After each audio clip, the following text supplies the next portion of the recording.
আচ্ছা, একটা বিষয় তোমরা প্রায়শই নিজেদের জীবনে হয়তো নোটিস করে থাকবে যে তোমরা হয়তো কোনো ডিসিশন নিয়েছো, সেই ডিসিশনটা বাস্তবায়িত করার চিন্তা ভাবনা করছো, কিন্তু ফ্যামিলির আর পাঁচটা লোক কি বলবে, বা পাড়া প্রতিবেশী কি বলবে, বা বন্ধু বান্ধব কি ভাববে, এই কথাটা শুধুমাত্র চিন্তা করে তোমরা দুপা এগিয়েও 10 পা পিছিয়ে আসো।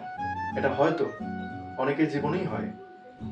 কিন্তু ভালো করে একটা কথা চিন্তা করে দেখো যে তোমরা যাদের কথা ভেবে ডিসিশনটা নিলে না, বা ডিসিশনটা বাস্তবায়িত করলে না, উদ্যোগ নিলে না, তারা কি তোমাকে সারা জীবন দেখবে, বা তারা কি অ্যাকচুয়ালি বিপদের সময় তোমার পাশে থাকে?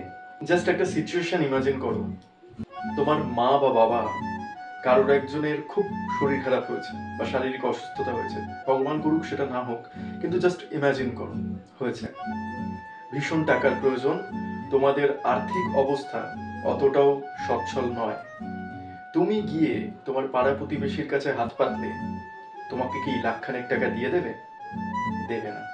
আত্মীয় স্বজনের কাছে যখন যাবে চাইতে, তখন তারাও মুখের ওপর দরজাটা ঠিক বন্ধ করে দেবে, তারাও কিন্তু হেল্প করবে না, হয়তো দেখাবে, সিম্প্যাথি দেখাবে, কিন্তু আলটিমেটলি 100 জনের মধ্যে 99 জনই তোমার পাশে থাকবে না, তোমার পাশে দাঁড়াবে না, এবং তোমাকে হেল্প করার জন্য তুমি কাউকে পাবে না। সুতরাং বিপদের সময় তুমি যাদেরকে পাবেই না, তাদের ডিসিশনটা প্রায়োরিটি বানিয়ে, বা তারা কি ভাববে, তারা কি বলবে, সেই কথাগুলো চিন্তা করে নিজেদের ইনিশিয়াল ডিসিশন বা ইনিশিয়াল পদক্ষেপটা থেকে কেন পিছিয়ে আসছো?